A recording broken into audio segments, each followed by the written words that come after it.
Good day, mga kayang master, eto na ang susunod na kabanata ni Mr. Daryl Darby pero bago ang lahat pa-like and share and subscribe ang ating channel, at pindutin ang notification bell para lagi kayong updated sa lahat ng kabanata, at eto na rin ang full chapter ni Mr. Daryl Darby kaya abang-abang na lang po sa iba pang mga kabanata. Marami pong salamat.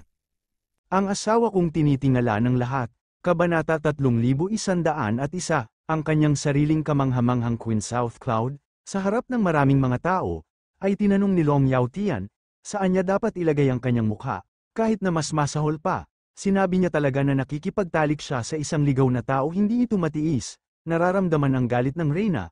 Ang ekspresyon ni Long Yaotian ay walang takot at ang kanyang ekspresyon ay hindi nagbago. Nakikita ang eksenang ito, ang daan-daang mga opisyal ng sibil at militar sa paligid ay hindi naglakas loob na magpakita. Ang isa ay ang kanyang kamahalan, na pumipigil sa mundo, at ang isa ay ang hari ng Zenan, na may kontrol sa militar. Ni sa dalawang taong ito ay hindi naglakas loob na magalit. Para sa isang habang, ang kapaligiran sa buong lihim na silid ay tila lubos na solemna. Long Yao Day, sa puntong ito, ang dragon ng kasunod na libong mga salita ay hindi maaaring, na nakadirekta sa Long Yao na araw na sinabi niya. Hello matapang na anak, at ang kanyang kamahalan ay naglakas loob na magsalita. Nais mong maghimagsik.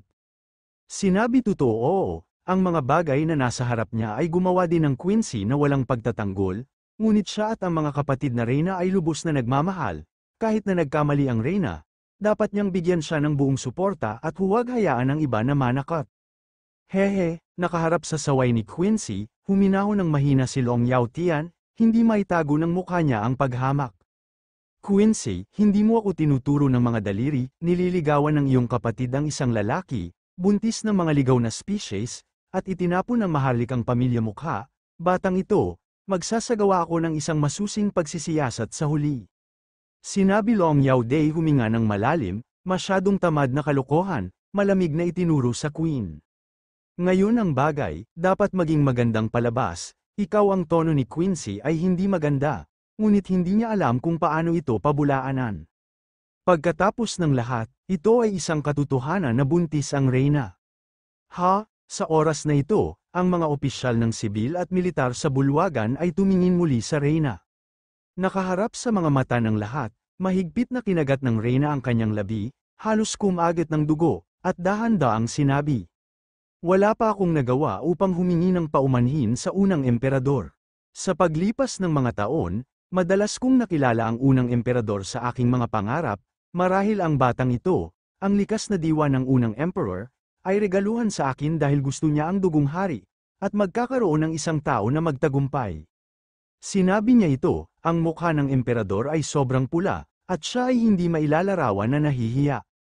Kung ang ganitong uri ng bagay sa privacy ay normal, hindi kailanman sasabihin ng emperador, lalo na sa harap ng mga opisyal ng sibil at militar, ngunit walang paraan sa oras na ito.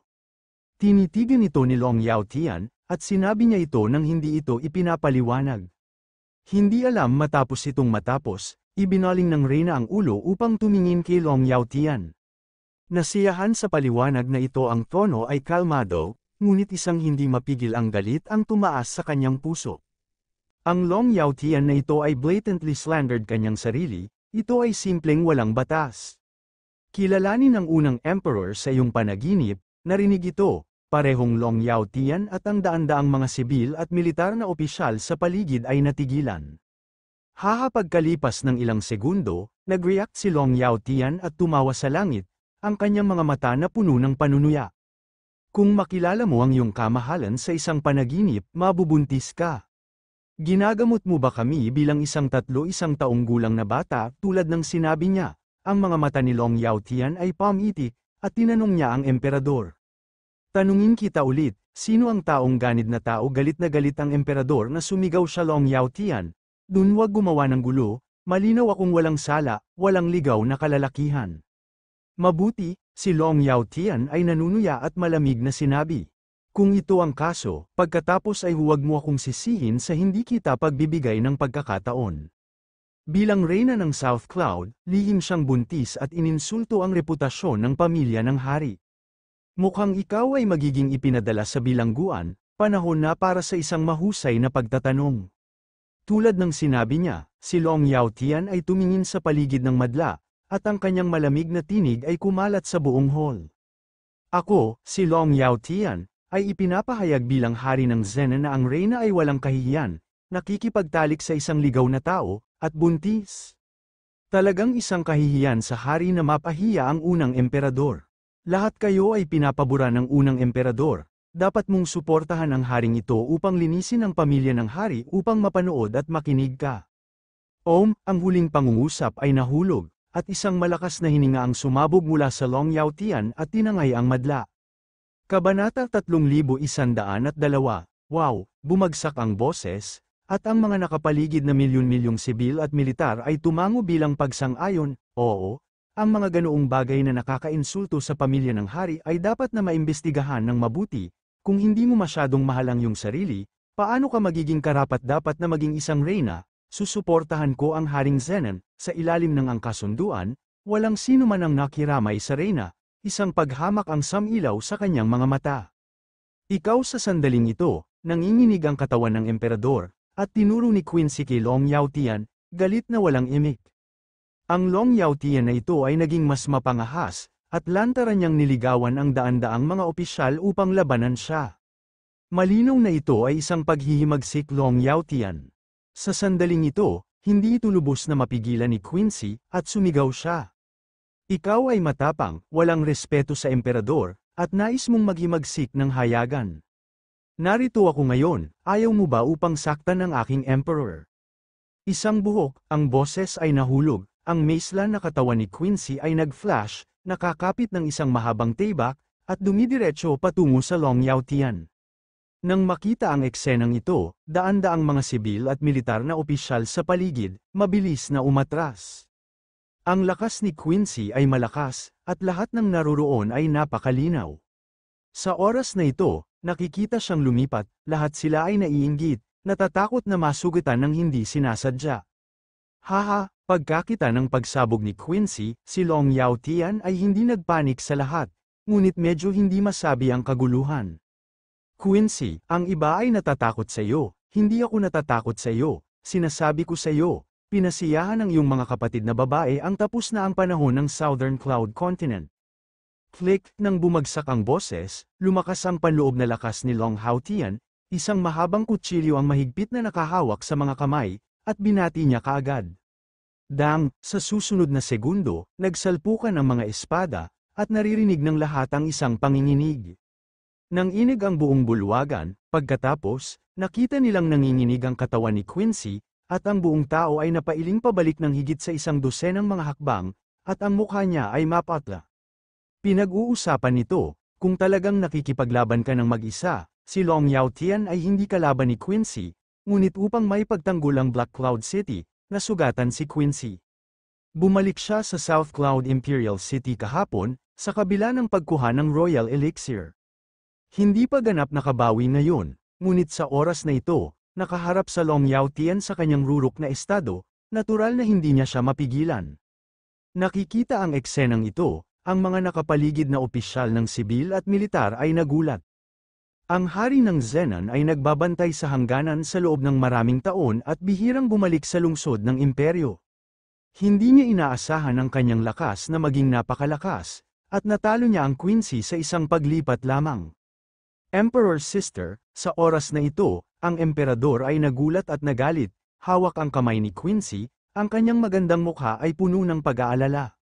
Kumusta ka siya at ang mga kapatid na si Quincy ay lubos na nagmamahal, at ngayon nakukita mo si Long. Sinaktan ni Yaotian ang kanyang kapatid na babae, at biglang nagalit. Umiling si Quincy at sinabi na okay lang siya, ngunit ang mga mata niya ay matitig pa rin na nakatitig kay Long Yaotian. Long Yaotian, ang reyna ay tumingin kay Long Yaotian ng mahigpit, at sumigaw mula nang ako ay naging isang reyna, hindi ka kumbinsido sa iyong puso. Napakarami mong nasabi, hindi mo lang ba nais makuha ang trono okay, titignan kita. Mayroon ka bang kakayahan na ito, Katya? Ang boses ay nahulog, sinamahan ng isang malutong na tunog, at isang jade sword ang lumitaw sa mga kamay ng emperador. Nakita ko na ang jade sword na ito ay masilaw at translucent, gawa sa dekalidad na puting jade, Napakahusay at hindi mabibili ng salapi. Ang Jade Sword na ito ay isang regalong ibinigay ng unang emperador sa emperador noon. Isinuot ito ng emperador malapit sa kanyang katawan at nag-aatubili na ilabas ito. Nakaharap sa pagiging agresibo ni Long Yaotian ngayon, hindi ito mapigilan ng emperador. Emperor Sister, tutulungan kita. Sa oras na ito, si Quincy, na nagpapahinga, ay sumigaw ng malumanay, na ikayam ang mahabang tibak, at lumipad sa panig ng reyna upang labanan si Long Yaotian, hindi mapigilan ng espiritu ng pakikipaglaban. Nakikita ang eksenang ito, ang daan-daang mga opisyal ng sibil at militar sa bulwagan ay nagulat, at sa parehong oras, maraming mga mata ang natipon sa emperador at mga kapatid na babae ng Quincy. Kabanata 3103, ang emperador at Quincy, ang mga kapatid na babae, hindi lamang marangal, kundi pati na rin ang pinakamahusay na mga kagandahan sa mainland. Sa oras na ito, nakikipaglaban sila laban kay Long Yaotian sa kalagitnaan. Ang perpekto figure ay nagsiwalat, paggawa ng sibil at militar na mga opisyal sa bulwagan kalugan ang kanilang mga puso. Ang sitwasyon ng labanan ay naging mas at mas mabangis, at ang tatlong mga numero ay kinunan mula sa hall hanggang sa labas, at ang marahas na aura ay nagigting, na naging sanhi ng pagbaluktot ng hangin. Ang dalawang magkapatid ay konektado at nakikipagtulungan sa isa't isa ng walang kabuluhan, at si Long Yaotian ay unti-unting hindi nagawa ang nais niya. Wow, narinig ang kilusan, nagmamadali din ang mga bantay sa lungsod ng imperyo. Ang pinuno, nakasuot ng pilak na nakasuot at marilag, ang commander ng mga gwardya, si Duan Pang. Nakikita ang pagdating ni Duan Pang kasama ang kanyang mga gwardya. Ang emperador at si Quincy ay labis na nasiyahan. Bagaman nagtambal ang mga kapatid na babae upang sugpuin si Long Yaotian, mahirap sabihin na natalo siya ng ilang sandali ni Long Yaotian. Kung tinulungan siya ni Duan Pang, maaari niyang ganap na makontrol ang sitwasyon. Duan Pang, sa kagalakan, ang emperador ay sumigaw kay Duan Pengjiao si Long Yaotian ay bukas na naghimagsik at agad na kinuha siya. Gayunpaman, si Duan Pang ay nakatayo roon, na hindi gumagawa ng anuman, ngunit ang kanyang mga mata ay kumislap, na parang may iniisip tungkol sa isang bagay. Si Quincy ay balisa rin, at hindi mapigil ang sumigaw. Duan Pang, ano pa ang hinihintay mo? Tulungan ang iyong kamahalan na makuha ang kontra magnanakaw. Hahaha, bumagsak ang boses, tumawa si Long Yaotian at kinutya kayong dalawang kapatid na babae ay hindi kailangang sumigaw, si Duan Pang ang aking tao, paano mo masusunod ang iyong mga utos? 5 taon na ang nakalilipas, pinadalhan ko si Duan Pengen sa palasyo upang bigyang pansin ang bawat galaw ng iyong mga kapatid. Ngayon, sa wakas ay madaling magamit ito. Matapos magsalita, tinuro ni Long Yaotian ang emperador at sinigawan si Duan Pang. Duan Pang, ang babaeng ito ay nakipagsabuatan sa isang ligaw na tao. Nabuntis ng kasalanan, at nawala ang mukha ng pamilya ng hari, at kaagad na tinulungan akong ibagsak ito. Sumunod ang mga nasasakupan, sigaw ni Duan Pang, itinaas ang kanyang kamay, at 12 ng mga nasasakupan. Sumabog ito at tumalon sa hangin, na pumapalibot sa emperador at Quincy. Duan Pang, ikaw ang katawan Queenie ng inig at noon ay galit na galit, siya scolded, hindi ako karapat-dapat sa iyo, ikaw nagtaksil sa akin. Pagkakanulo Duan Pang ni bibig ay kulutin up at hindi kita kailanman itinuring bilang isang tunay na reyna.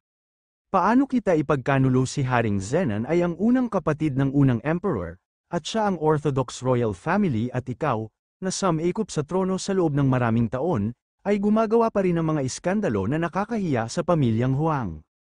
Kung susuportahan ko ikaw ang naghihimagsik, bumagsak ang boses, sabay na sumabog si Duan Pang at ang dosenang mga gwardya at sumugod sa mga kapatid na reyna. Sa tulong ni Duan Pang, ang presyon ni Long Yaotian ay nabawasan ng husto, at ang sitwasyon ay agad na nabaligtad. Habang ang emperador at si Quincy ay natakot, sila rin ay medyo nabalisa. Sa wakas, natagpuan ni Long Yaotian ang pagkakataon at sinampal ng palad ang likod ni Quincy. Napakabilis ng palad na ito kaya't hindi lubos na nakasagot si Quincy, nagulat ang kanyang katawan, at ang kanyang buong tao ay tulad ng isang saranggola na may putol na linya at lumipad ng diretso paglabas ko. Lumipad ako ng 12 metro ang layo at nagsuka ng maraming mga bibig ng dugo, nang siya ay mapunta. ang mga mata ni Quincy ay naging itim at siya ay diretsyo na namamatay. Emperor's sister, nang makita ang eksenang ito, hindi maiwasang sumigaw ng emperador, at kasabay nito ay nais niyang sumugod, ngunit siya ay naengganyo ng Duan Pang at iba pa, at hindi talaga makalabas sa kanyang katawan. At dahil sa kaguluhan ng isip, nakuha ng Reyna ang maraming palad sa kanyang katawan, nanginginig ang kanyang katawan, at halos hindi siya tumahimik. Tapos na si Long Yao Tian ay ngumiti ng masama, ang boses ay nahulog, mabilis na tumakbo, mabilis na itinaas ang kanyang kamay, at tinapak ng 2 beses sa puntong acupuncture ng emperador. Sa isang iglap, nanigas ang katawan ng emperador at hindi makagalaw ng isang galaw. Kunin mo silang lahat. Sa oras na ito, si Long Yao Tian, na may isang smug expression, ay inutusan kay Duan Pang at iba pa. Bigla, dinala ni Duan Pang ang kanyang mga bantay at inilagay sa bilangguan ang Emperor at si Quincy. Kabanata 3104, nang makita ang Emperador at si Quincy ay inilalabas sa bulwagan, ang mga opisyal ng sibil at militar na naroroon ay tahimik lahat. Sa susunod na segundo, isang opisyal ng sibil ang lumabas at lumuhad sa harap ng Long Yao Tian sa publiko, mga sakop, tingnan ang iyong kamahalan. Sa isang iglap, ang buong bulwagan ay lumuhad, ang korte ay hindi maaaring mawala ng isang monarko sa isang araw, at ang emperador ay tatapusin. Naturally, si Long Yao Tian ay aakyat sa trono at iproklama ang emperor. Nang makita ang eksenang ito, tumango si Long Yao Tian na may kasiyahan, at dahan-daang lumakad upang umupo sa upuang dragon, tumingin sa paligid at sinabi, "Lahat ng patag, ipadala ang aking order." Agad na tipunin ng hukbo sa hangganan, oo. Lahat ng sibil at sabay na tumugon ang mga opisyal ng militar. Sa kabilang panig, sa hangganan ng Westrington Continent at Changi Continent, sa mga bundok at kagubatan. Ang isang figura ay tumakas ng husto, ito ang puting kabayo. Sa oras na ito, ang puting kabayo ay pagod na pagod, ngunit hindi naglakas loob na huminto. Dahil hinahabol sila Neil at Zhang Ju, at sa sandaling tumigil sila, maabyutan sila. Dati sa labas ng Black Cloud City, naisip ni Bai Ma na kung mabilis siyang umalis, makakawala siya ng bitag. Hindi ko alam kung gaano katagal ang pagtakbo ng kabayo, ngunit hindi na nakatiis ang puting kabayo, bumagal, at sabay na tumingin sa nakapaligid na kapaligiran. Sa pagtingin na ito naramdaman ni Bai Ma na malamig at biglang medyo desperado. Nakita ko na may isang bangin na hindi malayo sa harap, matarik, at ito ay isang patay na wakas. Hindi, kailangan mong maghanap ng ibang paraan ng mabilis. Sa pag-iisip tungkol dito, susuriin ni Bai Ma ang ibang paraan. Ngunit sa sandaling ito, nakarinig ako ng isang tunog ng mga yabag. Mabilis ang takbo, at malapit na akong makarating sa isang lugar na 10 metro ang layo mula sa Bema. Ito ay sina Zhang Ju at Neil. Nakikita ang 2 masters at apprentice, hindi mapigilan ni Bai Ma na huminga sa hangin, at kasabay nito ang isang masamang apoy na umusbong sa kanyang puso. Nagtatagal talaga ito. Sa oras na ito, si Neil ay nakatingin sa puting kabayo, ang kanyang mga mata ay kumislap ng walang katapusang sama ng loob. Puting kabayo, hindi ka makakatakas, malamig na sigaw ni Neil, hindi na nagsasalita ng kalokohan, at ang kanyang figura ay tumaas sa langit at dumiretso sa puting kabayo. Mabangong batang lalaki, si Bai Ma ay buong balisa, ang kanyang mga mata ay pulang dugo, at napaungol siya sa palagay mo ba natatakot ako sa iyo? Ang boses ay nahulog, at ang puting kabayo ay kumapit sa palakol na nagbubukas sa palakol sa bati mo sa kanya. Bang sa isang iglap ng mata, silang dalawa ay matinding naglaban sa hangin. Ang White Horse ay tumatakbo para sa kanyang buhay at natupok ang maraming panloob na lakas. Ngunit sa lakas ng Sky Axe, madali pa rin itong pigilan si Neil. Nakatayo si Zhang Ju, tahimik na nanunood, hindi nagmamadali upang makagalaw. Bilang may-ari ng Sky Axe dati, alam ni Zhang Ju ang kapangyarihan ng Sky Axe, ngunit hindi siya nagmamadali. Pagkatapos ng lahat, ang puting kabayo ay naubos at nasa pagtatapos na ng laban. Nabigla, pagkalipas ng 10 minuto, nakita na hindi na nakatiis si Neil. Natagpuan ni Zhang Ju ang pagkakataon, ang kanyang figura ay parang multo, nagmamadali mula sa likuran, na tinamaan ang likod ng puting kabayo ng isang palad. Ang sampal na ito ay tila hindi kapansin-pansin, ngunit ito ay napaka-mabangis. Ang pansin ng puting kabayo ay kay Neil, hindi nakita ni Whitehorse ang pagbaril ni Zhang Ju, ngunit nararamdaman niya ang isang nakasisindak na puwersa na tumangay agad sa kanyang sarili mula sa likuran. Sa oras na yon, si Bema ay ganap na natigilan, ang kanyang katawan ay tulad ng isang saranggola na may putol na linya, at siya ay direktang lumipad. Ang puting kabayo ay naglabas ng isang malungkot na alulong, at direktang hinampes ang talampas sa sampal, at mabilis na nahulog pababa.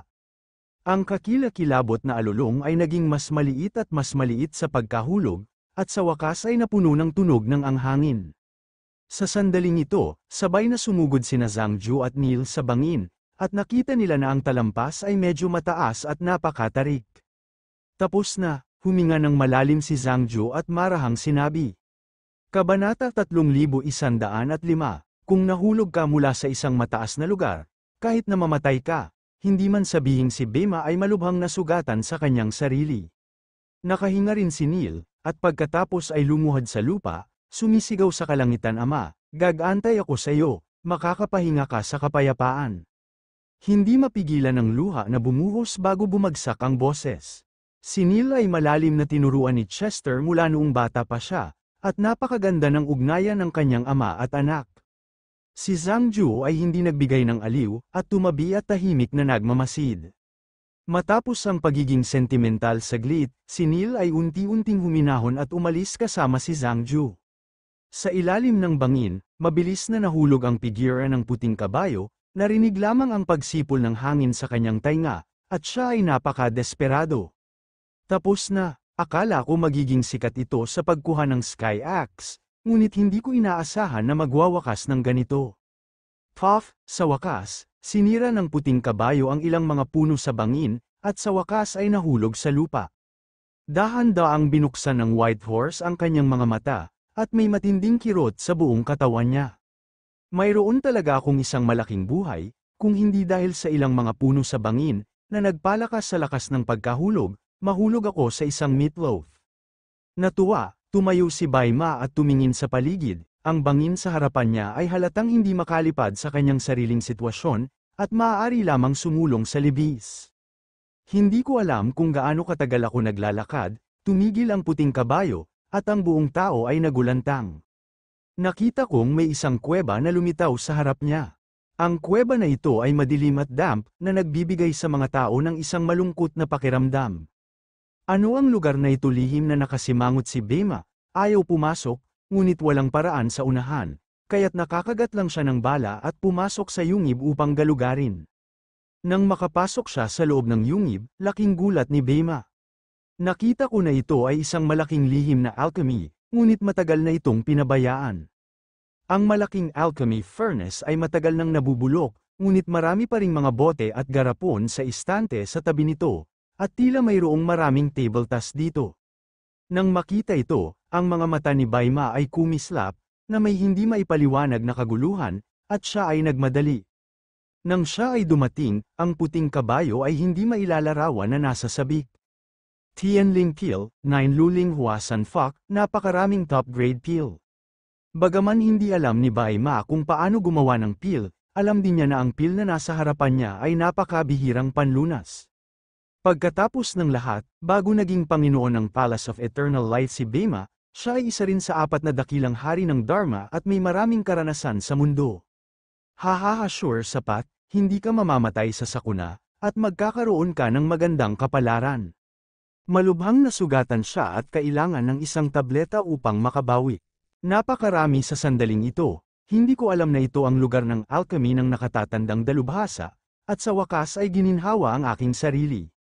Natuwa, hindi masyadong nag-isip si Baima, dinampot ang bote ng jade sa harapan niya, at isinalang isa-isa ang mga tabletas dito.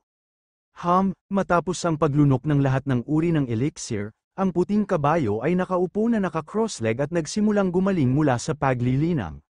Naramdaman niya ang isang daloy ng init na pumuno sa kanyang katawan, at ang kanyang lakas ay nagpatuloy na tumaas.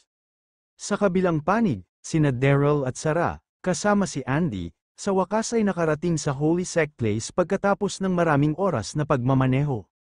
Nang hiwalay siya sa karamihan noon, Sinabi ni Daryl kay Lu Dongbin na kung hindi siya babalik ng isang araw, dalhin niya ang karamihan sa tao upang bumalik muna sa banal na sekta.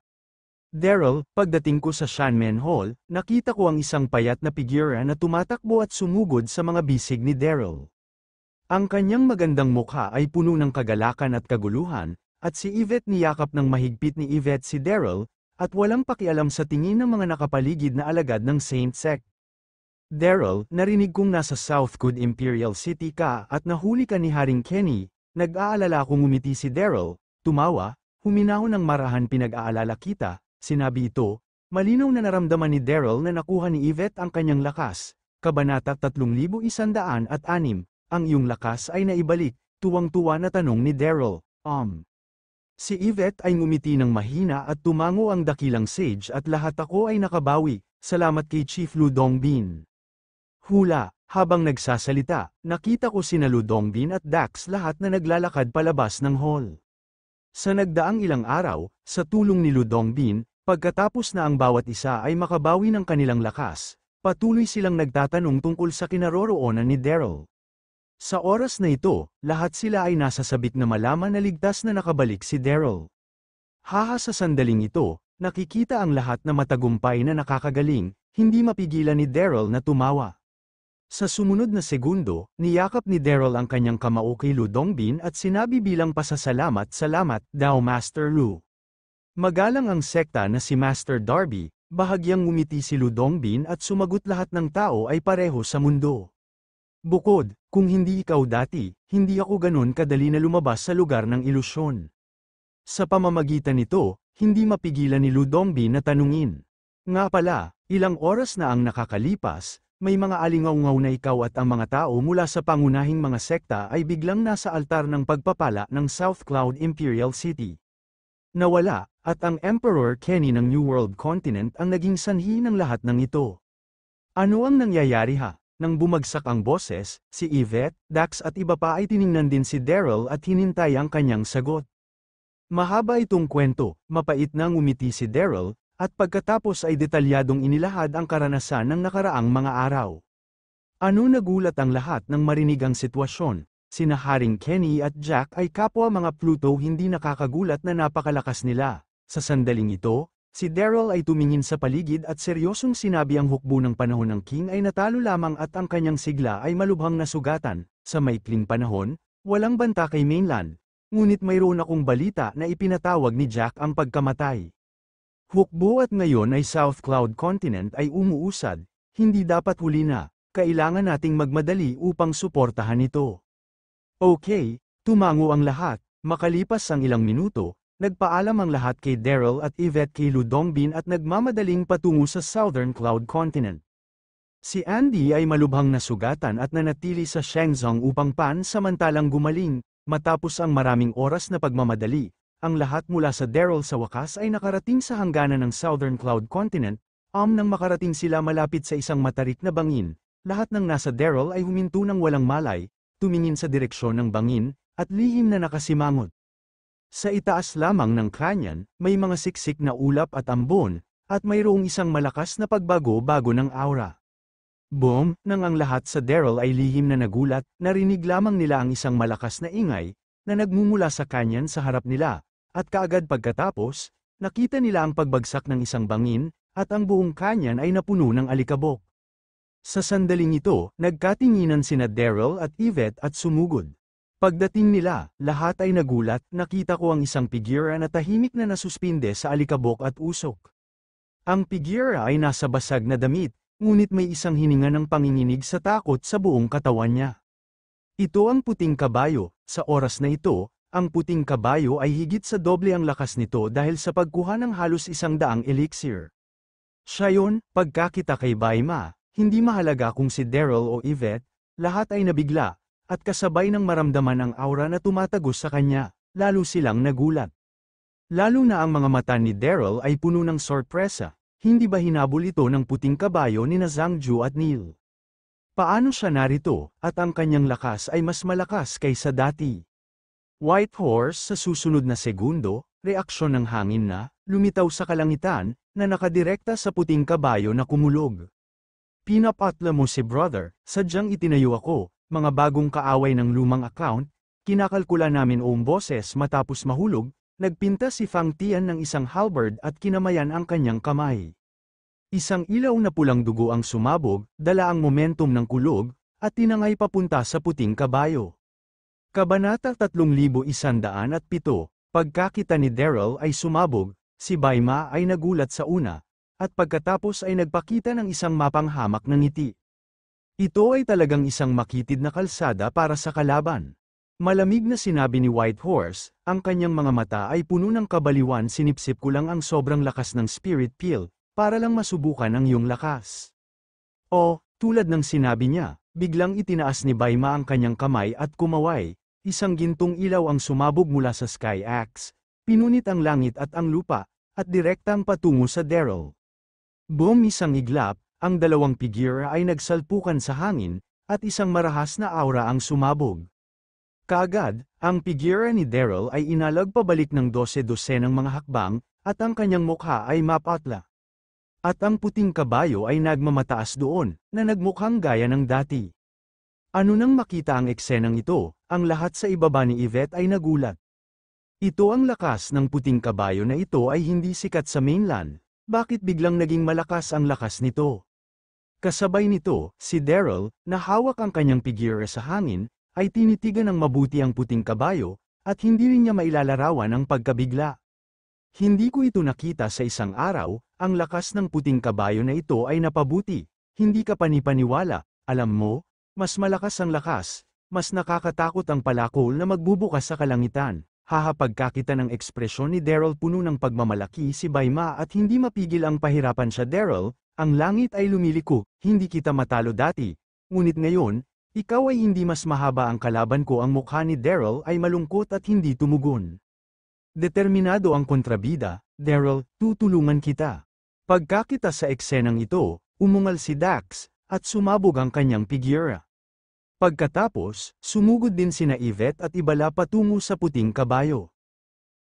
Maraming tao ang sumabog ng kanilang panloob na lakas ng sabay-sabay, direktang pagbaluktot ng kalangitan, at kamangha-mangha ang lakas. Yvette, Great Sage, mag-ingat ka, hindi mapigil ang bulalas ni Daryl. Ang lakas ng puting kabayo ay biglang naging napakasindak, at may isang palakol sa kanyang kamay. Haha, sabay tayo nakikita ang lahat na nagmamadali. Ang puting kabayo ay hindi gulat, ninisyan, at pagkatapos ay winagayway ang palakol na nagbubukas sa palakol, at isang gintong ilaw ang sumabog at direktang dumaan kay Yvette. Bang bang bang, sa isang iglap lang ng mata, ang lahat sa Yvette ay tinangay at ang kanilang mga katawan ay nanginginig at nahulog pababa. Sa sandaling mapunta siya, halos sabay na siyang nag-squeal ng dugo. Sa sandaling ito, maging si Yvette o Dax at iba pa, kinilabutan sila. Ang puting kabayo na ito, dati sa mga ilog at lawa ng mainland, ay orihinal na isang maimpluwensyang tauhan. Ngayon na siya ay napakalakas, maraming tao ang hindi mapipigilan. Daryl.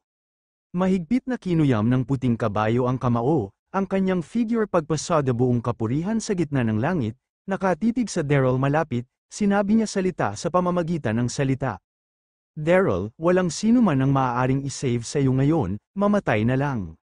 Hahaha, sa sandaling ito, ang puting kabayo buong kapurihan sa gitna ng langit, tinitingnan ng lahat ng pakundangan. Kung ano ang Elysian Sect Master, kung ano ang pamilyang Carter, kung ano ang mga bayani ng Gyusho, ang lakas ay walang hihigit doon. Tulad ng sinabi niya, tumingin si Bai Ma kay Daryl at nagpatuloy, Daryl, patay ka talaga. Dati nagtayo ako ng isang planong kadena sa Black Cloud City. Ngunit hindi kita maalis. Ngunit dapat mong malaman na sa pagkakataong ito hindi ka napakaswerte. Narinig ito, lumubog ang mga mata ni Daryl. Ano ang sinabi mo, haha? Mapanghamak na tumingin ang Whitehorse. Sabihin ko sa iyo, isiniwalat ko ang mapang pagtatanggol ng Black Cloud City kay Haring Kenny. Oh, at Yezixon, ito rin ang bitag na itinakda namin ni Su Shengfei upang sadyang suran ka. Seryoso, ang mga bagay na ito ay walang kahihiyan. Ang Whitehorse ay hindi inilaan na sabihin ito. Ngunit pagkatapos ng lakas nito ay naging mas malakas, ang Whitehorse ay napaka-namamaga. Wala akong pakialam sa mga ito. Sa kabaligtaran, sinasadya ito ni Bai Ma upang magalit si Daryl. sapagkat ang kalooban ng Master Duel ay napakahalaga. Kabanata 3108. Ikaw talaga, sa sandaling ito, kinuyam ni Daryl ang kanyang mga kamao at ang kanyang mga mata ay labis na duguan. Nang siya ay Sir On dati, alam ni Daryl na ang bagay na ito, puting kabayo hindi siya makatakas mula kay Su Shengfei. Sa oras na ito, nang makita si Beima na aminin ito mismo, hindi niya mapigilan, sa ilalim ng galit, isang kakilakilabot na aura ang sumabog mula sa katawan ni Daryl, at pagkatapos ay hinawakan niya ng mahigpit ang pinturang halberd ni Fang Tian, at dumiretso sa puting kabayo. Mapanghamong ngumiti si White Horse, hinihimok ng panloob na puwersa, isang nakasisilaw na gininto ang ilaw ang sumabog mula sa bukas na langit na palakol, direktang nakaharap kay Daryl. Dang, sa susunod na segundo, ang pinturang halberd ni Fang Tian at ang palakol na nagbubukas ng kalangitan ay nagsalpukan, at may malakas na ingay. Ngumuso si Daryl, ang buong tao ay direktang inalag ng higit sa 100 metro, at isang bibig ng dugo sumabog. Pinag-uusapan ang lakas ng pagsasanay sa solong bilog, ang White Horse ay hindi kalaban ni Daryl, ngunit pagkatapos lamang ng pag-inom ng maraming tabletas, lumakas ang kanyang lakas, at kasabay nito ay nasa kamay niya pa ang Heavenly Axe. Si Daryl ay likas na hindi kalaban, alam mo, ngayon lamang sa Star Peaking Tower, nakaharap sa mga sundalo ng Westrington, pinatay ni Daryl ang isang espesyal na pagpatay, at ngayon ang inuming dugo ay isang kulay lila na rango. Ngunit hindi pa rin mapigilan ang bukas na palakol. Nakikita ang eksenang ito, ang mga tao sa ibaba ni Yvette ay pinagpawisan para kay Daryl. Ang puting kabayo na ito ay mayroong palakol sa langit na palakol sa kanyang kamay. Ang lakas ay sobrang kakilakilabot. Daryl, mag-ingat ka na, upo si Yvette na naka-cross-leg. Habang nabawi ang panloob na lakas, habang binibigyang pansin ang sitwasyon sa panig ni Daryl, hindi niya mapigil ang sumigaw. Si Dax na sa tabi niya ay lihim ding nabalisa, ang iba pang mga tao sa paligid ay nais ding magmadali upang makatulong, ngunit alam nilang lahat na sila ay dumating upang mamatay. Pagkatapos ng lahat, sina Yvette at Dax ay nagdusa lamang ngayon. Hahaha, ang puting kabayo ay tumawa hanggang sa langit, labis na ipinagmamalaki. Daryl, ngayon ang araw na ikaw at ang pamilyang Carter ay nawasak, at ako, ang puting kabayo, ay maaaring tumayo sa tuktok ng mainland. Ha. Matapos bumagsak ang boses, muling itinaas ng puting kabayo ang kanyang kamay, isang hininga ng pagkasira sa mundo, muling sumabog mula sa pambungad na palakol. Gupitin kay Daryl ng mabangis, ang palakol na ito ay tila pinaghiwalay ang buong kalangitan sa dalawang mundo. Pakiramdam ang lakas ng takot na ito, lahat ay nagulat at pinagpawisan para kay Daryl. Nagulat din si Daryl, sa oras na ito, hindi niya inaasahan na ang pagkaunawa ni Beima sa kay Tian Axe ay hindi mas mababa kaysa kay Donahue. Mia Oyeng, Yanhong, halika at tulungan mo ako, sa kawalan ng pag-asa. Dali-daling binuksan ni Daryl ang espiritong bag at sumigaw ng sabay. Sa isang iglap, dalawang kaakit-akit na figure ang lumabas mula sa kalangitan, hinaharangan ang katawan ni Daryl. Ito ay ang mga diwata ng diwata, sina Yanhong at Mia Oyeng na napangalagaan sa napakahalagang ilusyon, bago umalis sa Saint Sect, dahil masyadong espesyal ang pagkakakilanlan ni Yanhong at Mia Oyeng, hiniling sa kanila ni Daryl na pansamantalang ipasok ang bag ng espiritu ng hayop. Nakita kong pareho sina Yanhong at Mia Oyeng na nakasuot ng mahabang palda, isang pula at isang asul, gaanong sumasayaw, nakasisilaw na mga tao. Tumayo ka, sa sandaling ito, si Beima ay natigilan, ang kanyang mga mata ay nakadiretso. Ang dalawang babaeng ito ay napakaganda, hindi lamang ang eksaktong hitsura, ngunit ang mga ito ay napakasindak din sa lakas. Sino sila sa sandaling ito kung ang puting kabayo ay natigilan? Sina Yanhong at Mia Oyeng ay nagsama sa puwersa upang bumuo ng isang protection layer sa harap ng Daryl. Boom, sa sandaling ito, ang gininto ang ilaw na nagbukas ng palakol ay sumabog, malubhang na slash sa protection na pelikula, at nagpalabas ng isang dagandong na ikinagulat ng mundo. Sa ilalim ng marahas na panginginig, parehas na natigilan sina Yanhong at Mia Oyeng. Gumawa sila ng ilang hakbang pabalik sa hangin. Bagaman sila ay mga palayok na pinalaki sa ilusyon na lupain, nagtataglay sila ng kataas-taasang espiritual na kapangyarihan at maaaring harapin ng hayagan sandata, medyo hindi rin nakatiis. Kabanata 3109. Sa oras na ito, nag-react si Baima at ninisyan si Daryl at sinabing, Daryl, hindi ko inaasahan na mayroon kang maraming mga sinalaygan. Ang pares ng mga kapatid na babae ay magagandang bulaklak, dadalhin ko muna para sa iyo, haha. Nang mahulog ang tinig, ngumiti ang puting kabayo at sumugod kay Yanhong at Mia Oyang, mahigpit na hawak ang bukas na palakol. Sa parehong oras, ang tingin ni Baima ay patuloy na nakatingin kina Yanhong at Mia Oyang. Naghahanap ng kamatayan mainit na personalidad si Yanhong. Nang makita ang tingin ni Baima agad siyang napahiya at direktang humarap sa kanya. Kinagat din ni Mia Oyang ang labi, nakikipagtulungan sa pag-atake ni Yanhong. Gayunpaman, ang palakol na nagbubukas sa langit sa mga kamay ng puting kabayo ay napakalakas. Nagtulungan sina Yanhong at Mia Oyang sa isa't isa at hindi nasakop ang pang-itaas na bahagi. Sa kabaligtaran, halos sila ay nasugatan ng puting kabayo ng maraming beses. Nang makita ang eksenang ito, sabik na sabik si Daryl.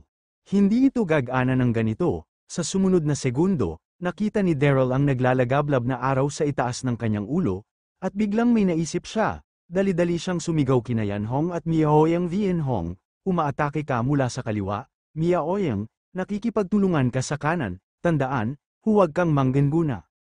Naalala ni Daryl na noong una siyang naging Emperor West Rington 3 taon na ang nakalilipas, sinabi sa kanya ng babae ni Donahue ang tungkol sa mga sagabal ng Kaitian Acts. Ang palakol na nagbubukas ng palakol ay ang pinakapanlalaki at matibay na artifact. Sa tuwing sasabog ito ng lakas, ito ay katulad ng parehong bilog ng nasusunog na araw. Ngunit sa oras na ito, ang nasusunog na araw ang humantong sa puting kabayo upang himukin ang lakas ng palakol na magbubukas sa palakol, at maya-maya pa ay babalik ito sa sarili. Dapat mong malaman na hindi mapigilan ni Donahue ang tunay na lakas ng Sky Axe, at ang puting kabayo sa harap niya ay mas malala pa. Hanang marinig ito, nagkatinginan sina Yanhong at Mia Oyang, at ayon sa utos ni Daryl, mabilis nilang binago ang kanilang diskarte. Ang hiniling sa kanila ni Daryl na i-deploy ay isang formasyong Liangyi. Ang formation Liangyi sa Baichi Shen Formation ay kabilang sa gitnang at pang-itaas na klase na formation. 2 tao ang maaaring gumamit nito, hindi alam ng puting kabayo ang pagbuo. Ang Liangyi ang formation ay maaaring matrap, buhayin mo siya. Pinag-isipan nito ni Daryl, hayaan siyang pigilan siya ni Yanhong at Mia Oyang, at madaling harapin ito ng ang puting kabayo ay nabacklash ng lakas ng bukas na palakol. Para sa isang oras, ang labanan ay naging mas at mas mabangis, at si Baima ay natrap sa formation ng Liangyi ni Yanhong at Mia Oyang, at hindi maaaring magmadali. Galit na inis si Whitehorse at hindi mapigilan na sumigaw kay Daryl. Kung may kakayahan ka, makipag-away lang sa akin, at palaging humingi ng tulong sa mga kababaihan, anong uri ng bayani? Ngumiti si Daryl bahagyang at mahinang sinabi Whitehorse, hindi mo ba masyadong kaya? Ang parehong mga kababaihan ay hindi makitungo dito, at nais pa ring tumayo sa tuktok ng mainland. Ang boses ay nahulog, at si Yvette sa tabi niya ay hindi mapigil ang sumigaw oo, maghintay hanggang sa talunin mo sila.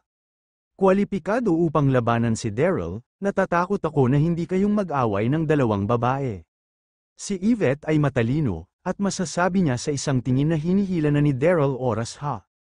Narinig ang pangungutya ni na Daryl at Yvette, ang puting kabayo ay galit na galit, at isang masamang apoy ang umusbong sa kanyang puso, at nagpatuloy na lumaban ng matindi kina Mia Oyang at Yanhong sa himpapawid. Ang puting kabayo sa oras na ito ay na-stimulate ni Daryl. Paano niya hindi man matalo ang 2 babae kung nagmamay-ari siya ng palakol na palakol ham?